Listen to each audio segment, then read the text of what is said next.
Bismillah ar-Rahman ar-Rahim. Assemblée générale des travailleurs pour le renouvellement de la section syndicale avec le PDG qui impose sa présence illégale en de pareilles circonstances et démontre une fois de plus son autoritarisme à l'issue de la réunion. Les travailleurs de la filiale Restorail ne pouvant plus supporter une gestion qui leur cause des préjudices nuisibles à leur carrière professionnelle, sans obtenir les avantages auxquels ils eurent droit en donnant le meilleur d'eux-mêmes, ne pouvant plus supporter d'être des victimes résignées, subissant les pires humiliations de leur hiérarchie, ont saisi officiellement l'union locale de la wilaya à l'effet de renouveler l'ancienne section syndicale restreinte de 3 agents et de composer une autre section en mesure de représenter à la région les régions centre, est et ouest, à même de répondre à leurs attentes et de mieux défendre leur juste cause.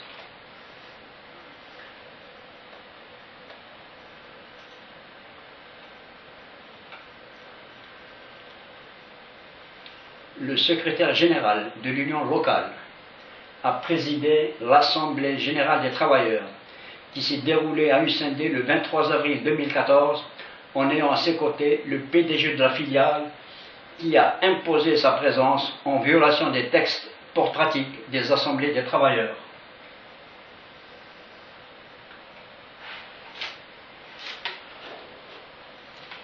Ce qui n'a pas empêché les nombreuses interventions des agents, critiquant la gestion désastreuse des responsables qui les lèsent sur plusieurs paramètres inhérents aux promotions, aux avancements en échelon, sanctions infligées à tort, à la discrimination dont ils sont victimes, dans le mandatement des primes, des défalcations abusives des sommes d'argent sur leur fiche de paie, sans qu'elles ne soient justifiées, des rétrogradations injustifiées, etc.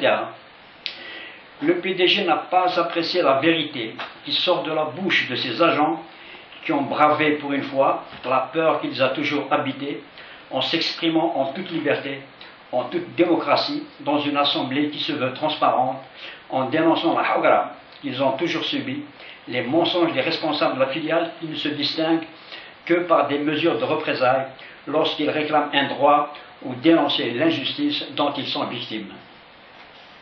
En dépit d'une présence qui ne se justifie pas, donc hors la loi, le PDG n'a pas failli à ses méthodes dictatoriales. À l'issue de l'Assemblée générale, il aborde l'agent Touag Selem, lui reprochant de lui avoir manqué de respect et l'invite à lui présenter des excuses par écrit, ce que l'agent a refusé, jugeant qu'il n'a prononcé aucune parole malveillante, si ce n'est une intervention revendicative en déplorant une gestion qu'il a lésée à plus d'un titre. Le lendemain 24 avril 2014, le PDG met son plan à exécution et donne instruction à son chef de département Pichit Abdelkrim de lui poser une demande d'explication en guise de représailles suivie de sanctions. Cette affaire est commentée en détail avec celle des autres agents dans une vidéo à part en introduisant les documents fabriqués par l'administration qui sait s'illustrer dans l'imaginaire. Les gestionnaires de cette filiale camouflent leurs bévues, leurs carences, les infractions dont ils sont eux-mêmes responsables en s'acharnant sur des agents naïfs parce qu'ils ont tort d'avoir revendiqué leurs droits ou contesté une décision abusive qui ne se justifie pas. Faut-il rappeler que le PDG a reconnu devant l'Assemblée générale des travailleurs que sa présence était de trop et non conforme au statut UGTA, mais a tenu à y être pour des raisons inavouées. Sans avoir informé les travailleurs d'une présence...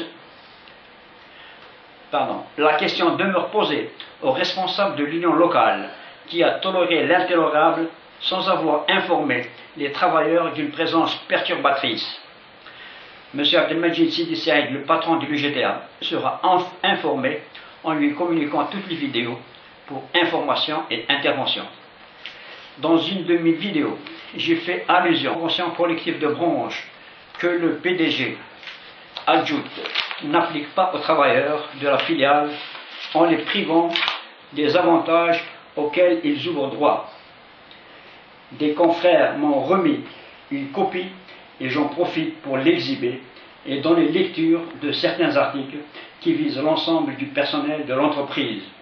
Je ne vais pas lire les 232 articles qui la composent, je me contente d'évoquer ceux qui sont primordiaux, significatifs.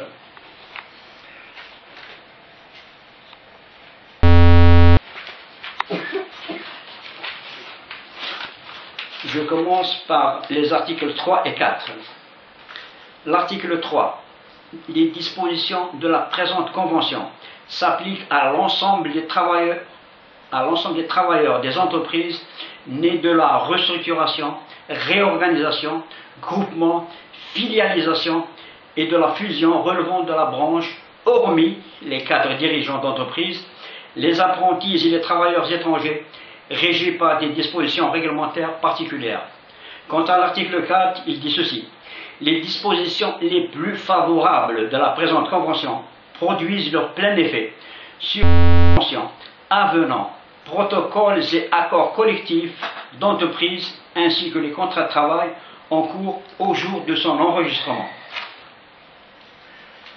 Je passe aux articles 231 et 232 où il est dit expressément.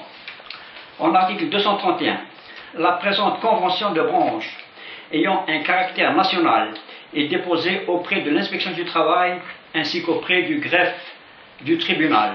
Article 232, la présente convention de branche prendra effet à compter de la date de sa signature et après enregistrement auprès de l'inspection du travail et du greffe du tribunal territorialement compétent. Cette convention de branche est signée, comme vous le constatez, par le directeur général, l'Alemi Abdelhamid, et le secrétaire général du syndicat national d'entreprise, Abdelhamid Daraji. Cette convention collective a été déposée, comme je l'avais indiqué, auprès du tribunal et de l'inspection du travail, qui les ont enregistrés à leur tour et approuvés. Respectivement, les 21 janvier 2007 et le 4 avril 2007, avec leur cachet et leur signature.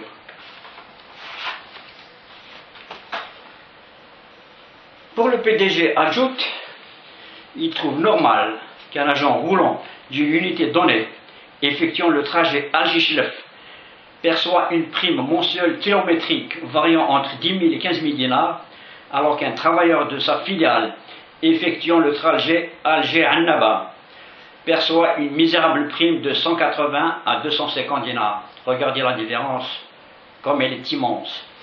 Il y va de même pour l'octroi d'autres primes, entre autres la prime horaire de trajet pour les travailleurs effectuant les déplacements, les primes de panier, de transport, de femmes au foyer, etc., où les écarts sont importants. La question demeure posée à ceux qui sont censés combattre les inégalités et faire respecter les instructions on ne peut plus claires, entérinées par l'inspection du travail et le tribunal territorialement compétent pour leur application. Quelles sanctions infliger aux responsables qui les empiètent, pénalisent et sanctionnent d'honnêtes travailleurs? Je reviendrai sur ces affaires, car je ne m'arrêterai que lorsque justice sera faite.